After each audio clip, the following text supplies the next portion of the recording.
The Word of God is alive and powerful, sharper than any two-edged sword, piercing even to the dividing asunder of the soul and spirit and of the joints and the marrow, and is a critic of the thoughts and intents of the heart. All Scripture is God-breathed and is profitable for doctrine, for reproof, for correction, for instruction in righteousness, that the man of God might be mature, thoroughly furnished unto all good works. Study to show thyself approved unto God, a workman that needeth not to be ashamed, rightly dividing the word of truth.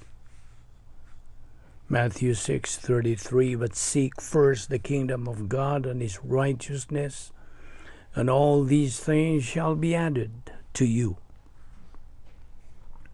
Isaiah 46:12-13, listen to me, you stubborn-hearted, who are far from righteousness.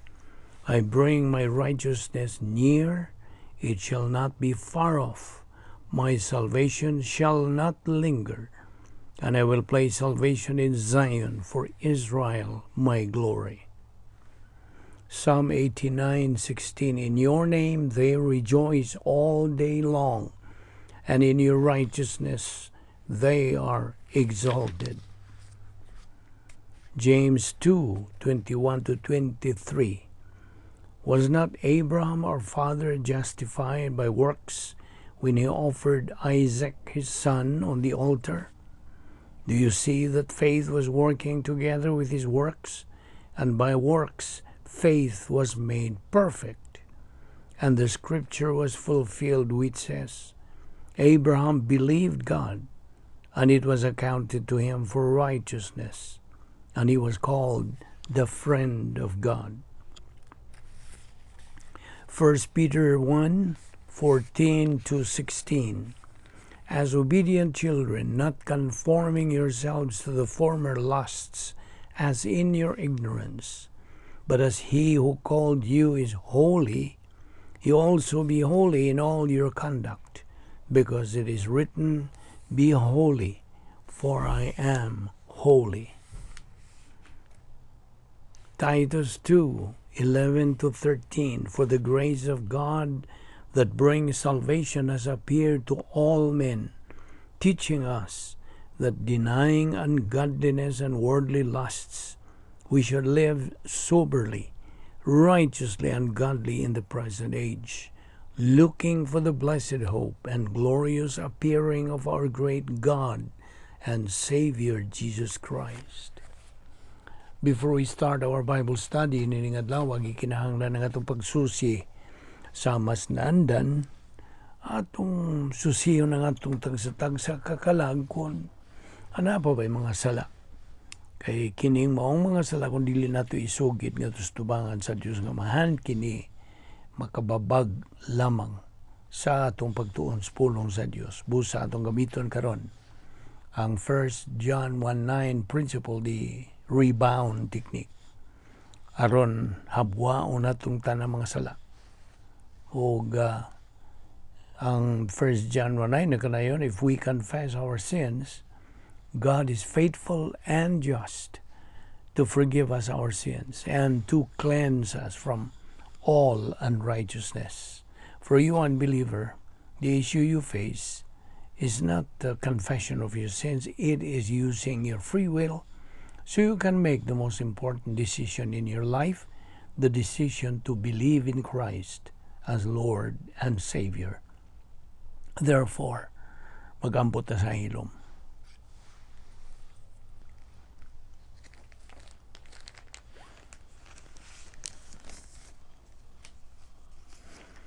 Amahan among langit no, nagpasalamat kami kanimo ning lain sa mga adlaw nga imong gipadangat kanamo, buhi pa kami ning among lawas kini timahilan nga imong plano nagalihok pa dinhi sa among tagsa-tagsa kinabuhi. Busa uban ni kami karon sa among pagpadayon sa among pagsunod sa proseso unsaon pagpatubo sa among tagsa-tagsa kakalag.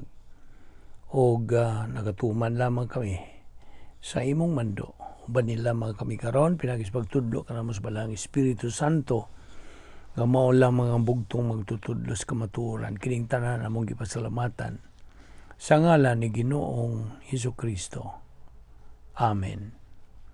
Well, may adlaw sa tanan natong mga subscribers, mga higala, mga igsuon diyan ni Kristo. Welcome each and every one of you. Niya pa kita sa atong tunanan, the protocol plan of God.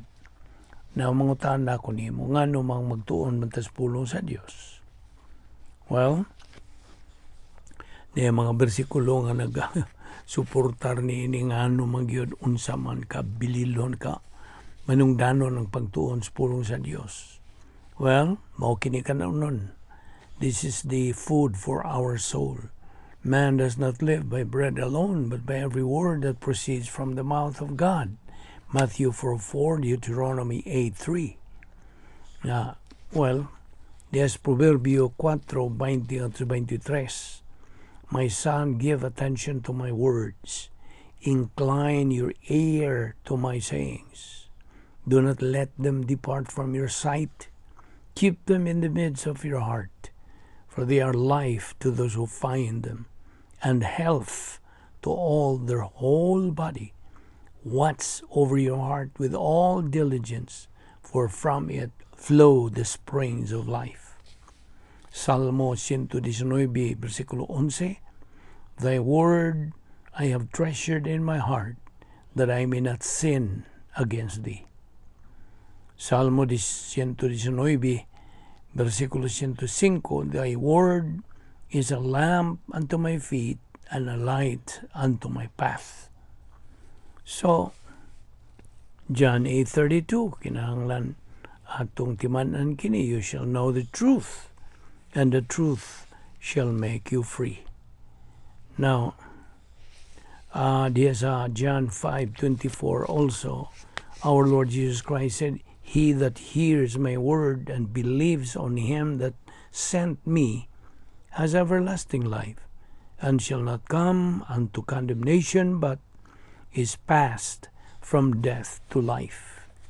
Now, ang pulong sa Dios mao ang atong kalig-on sa atong Kristiyanong pagkinabuhi. Gani gimanduan kita sa Dios pinagi siyang pulong nga kita magapuyo diyan sa dapit nga may gahom niya. The protocol plan of God. Unsa pa ubangan niya na God's power system, operational divine dynasphere. Mao ni atong termino karong gigamit sa atong pagpuyo niini kay mao kini ang dapit, the perfect environment here on earth nga atong kapuyan ingon nga mga magtotoo. Kay sa diha nga kita ana magapuyo sama sa pagpuyo ni Ginoong Kristo sa iyang dynasphere nga gitawag og prototype sa iyang unang pag-ani din, First Advent. Didto siya magapuyo, may hinungdan nga siya nagmadinaogon sa iyang misyon, pagtuman sa kabubuton siyang langit ng Amahan. Mao man usab kita mga magtotoo, gibanduan. Kay kini gibilin gud ni Ginoong Kristo sa pagbuhi niya sa iyang espiritu samtang kabitay siya sa cross. Iyang gibilin, dungan, kining maong divine dynasphere nga ni kanatong mga magtotoo ni ining katuigan sa simbahan aron kita magmadinaogon usab sa atong Kristiyanong pagkinabuhi. This is God's provision natong mga magtotoo. Now, naarapon na ni mutuo ka ba niya o dili basta kay mao ka na ang tugon sa Dios pinagi siyang pulong. Mao kini nga atong lakatunan gikan sa iyang mga pulong atong ginatun-an adlaw-adlaw ang iyang pulong. Kay samas pagpakaon sa atong lawas kinahanglan pagkanon usab ng atong kalag pinagi sa iyang mga kamatuoran. Man does not live by bread alone, but by every word that proceeds from the mouth of God. Deuteronomy 8:3 ug Mateo 4:4. Timan ining mga bersikulo kay mo kini ang nagasuportar ngano nga mahinungdanon bililhon sa magtotoo ang pagpuyo diyan sa sulod sa operational divine sphere, ang protocol nga plano sa Dios o sa pagtuman sa kabubuton sa Dios. You see, sa diha nga usa ka magtutuo magapuyo diyan sa maong dapit nga may gahom sa Dios, maugmad niya ang iyang inunta awareness and confidence pagsalig ngadto sa pagka matinumanon sa Dios. So mao na nga inumdum ka sa doktrina sa pagka matinumanon sa Dios, faithfulness. Unsa man gyud ang definition o patinaw ni mo bahin ning faithfulness sa Dios? Divine faithfulness is the grace expression of God's perfect essence to the believer. Kita nimo?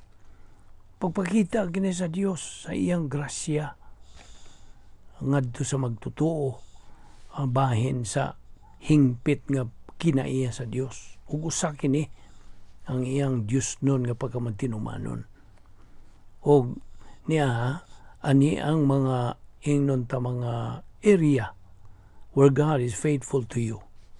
Una, ang iyang pagkamatinumanon sa pag sangkap kanimo niya ng rebound.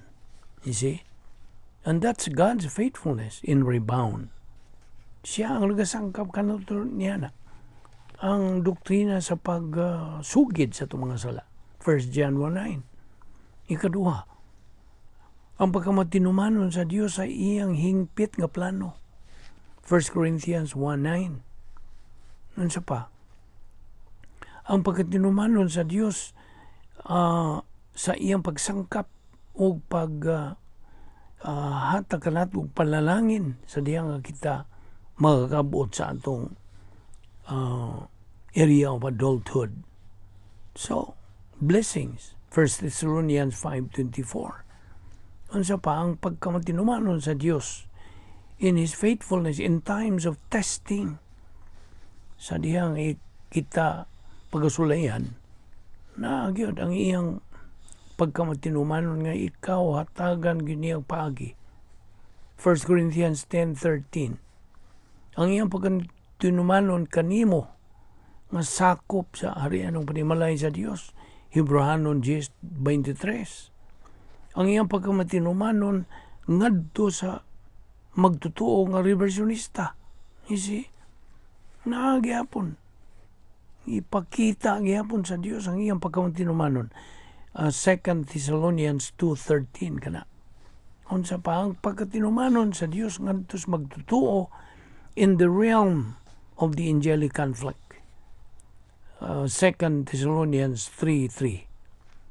Unsa pa ang iyang pagkamatinumanon nga it is a reality to the super grace believer. Hebrehanon 11:11. Niya pag yun ang iyang pagkamatinumanon sa iyang pagka-consistent and His stability of God the Father, God the Son, and God the Holy Spirit. Sila ang mga sakop sa balaang Trinidad nagmatinumanon gayud kanimo. So, mao nga kini ang atong gipagulagway kanimo pagkamatinumanon. Unsa may resulta sa usa ka magtutuo nga naugmad usab niya ang iyang pagkamatinumanon sa mga mando sa Dios. Now, diyan sa Proverbio 28:20, faithful man abound with blessings. Na, bubuan magyud kag mga panalangin sa Dios. Unsa pa? Mateo 25:21. Well done, good and faithful servant. Salmo 31:23. The Lord preserveth the faithful. Kung ikaw nagmatinumanon, iyag yukang tipigan, He preserves you. Gawas pa niya na. Sa imong pagpuyo diya sa dapit nga may gahom sa Dios, imong maugmad usabang imong pagkalinggat, your awareness nga kanang mo ipikto gyud katong tulo ka mga nag-una nga mga proteksyon o panalipod sa Dios kanimo. Kung tuwa ka sa sud sa divine dynasty, operational divine dynasty, panalipdan ka sa Dios mo salir o mo epekto kadtong wall of fire, guardian angel, o encapsulation. Mao nay tulo ka mga nagunang mga panalipod sa Dios kanimo. Now kaning wall of fire ang panalitan. Ang term nga wall of fire is taken from Zechariah 2:5, where God is said to be the wall of fire around Jerusalem. You see? So Zechariah 2:5 nagkanayon, for I, says the Lord, will be a wall of fire all around her, and I will be the glory in her midst. Therefore, this term refers to divine protection of God. Alang kanimo magtotoo. Ang security, protection, and defense are all synonyms nga nagahulagway niining wall of fire. Pader o paler, no, dili paler, pader nga kalayo, wall of fire. So the protection of the wall of fire begins for the believer sa higayon nga siya naluwas, or imputation of divine righteousness. Well, anay daghan nga mga bersikulo nga mga suportar nini. Gawas pa nini, it gives security and protection in time of war. Panahon sa gubat, Salmo 91:5. Gawas pa, it gives security, confidence, and peace in time of bad news. Kinamang mga bad news maabot sa kinabuhi. Gawas pa, it takes away the fear of death. Kung nalukan ka, mamatay, na imong paghadlok, mamatay din mo kini. Ang Proverbio 3:24, Isaías 33:16, Isaías kanang 43:2. Gawas pa, this wall of fire protects you, believer, from the fear of man. Hebrews 13:5 and 6. Gawas pa, it gives the believer boldness and confidence. Proverbs 14:26. So, makatangtang kinis kahadlok sa umaabot nga mga adlaw. Proverbio 28:1. It gives you, believer, confidence, pagsalig sa hingpit nga plano sa Dios. Well, kini mga butanga mao ni makadasig kanimo magtotoo nga sa imong pagpadayon sa pagbuyo diha sa dapit nga may gahom sa Dios. Kay this is our perfect environment that God has provided all of us believers. And well, hinumdum ka niya itong mga punto nga kung gida kanimo nga naay mga magtotoo nga negatibo ngadto sa pagtuon sa pulong sa Dios. Kini sila magakinabuhi in a state of unreality in life. Gawas pa, in evil and confusion in life. So, mao ni nga mga punto itong gida kanimo. Og ato ni ipadayon ugma ayaw sipyat sa pagsunod niini sa atong pagpadayon sa paghisgot niining the protocol plan of God. Magampo ta, bala na mo nga Dios, nagapasalamat kami kanimo niining lain o sa mga higayon sa among pagkikambitay kanimo sa among mga pulong. Inaw nga kini makadugang og pagdasig kanamo sa among pagsalig, our confidence diha sa imong mga pulong. Unsa di ay pagka matinumanon nimo kini usa sa imong mga kinaiya.